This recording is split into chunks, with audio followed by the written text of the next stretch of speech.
Now then, left-hand side, this is your before.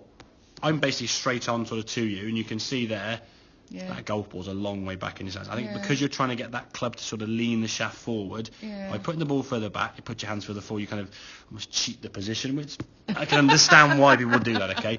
So if we can make sure we just get it just sort of, that's probably a bit, to be fair, a bit offside, but just left to centre would be fine. Okay, all right. It needs to be nearer your front side. That's going to help you then move kind of this direction. If the ball's back here, consciously you're going to move, unconsciously you're going to move back to the right side to try and hit the golf ball.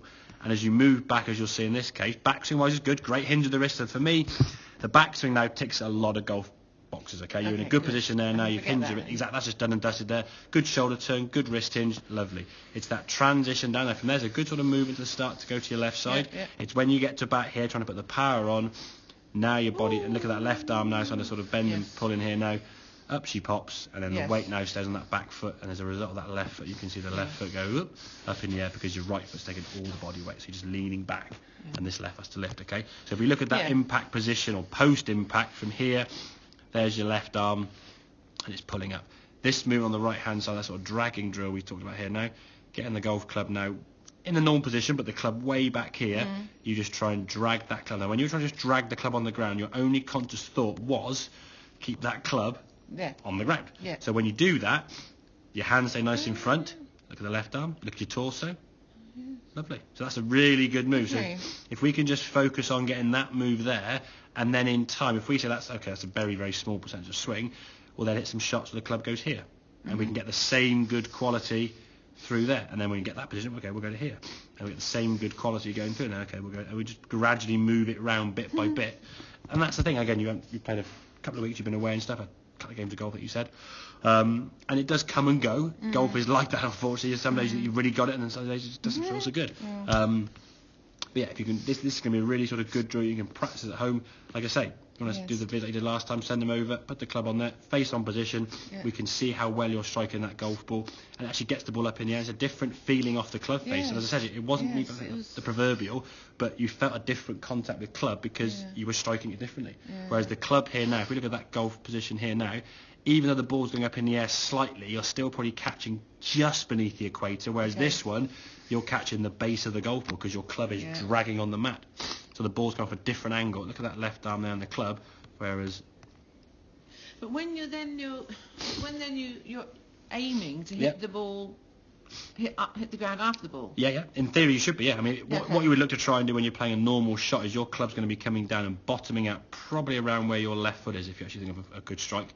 Your club, when you hit a lot of your shots, gets this low point back here, which is why you move the ball back in your stance. If your club bottoms out back here, well, okay, if the ball, for example, was here and you're striking the ground first, logic would suggest, well, I tell you what, if I'm at the ground first, I'll move the ball back to there. But the more you move it back, the more you move back. The thing to think about, if you're hitting the golf ball behind the ball here on that red line, you're trying to hit that yellow circle, effectively where the ball would be. So if you're hitting the red line behind it, moving the ball back to that red line means your strike point now is going to be back here. And it's going to keep going further and further back, okay? Because you're not trying to hit back here, you're trying to hit the ball. So if your strike point's that far behind the ball, moving the ball back moves everything with that.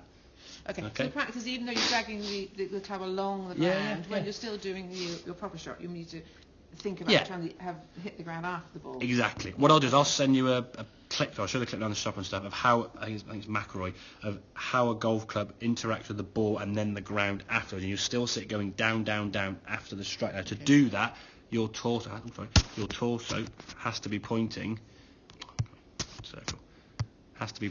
what's going on? Like that. Has to be pointing down here. If your body stays down here, the club then starts going up because you just can't move anywhere. You sort of start lifting up the arm this way. There's more rotation going. It's more twist. If you look at where your torso is here now this way, okay, and then look where your torso is.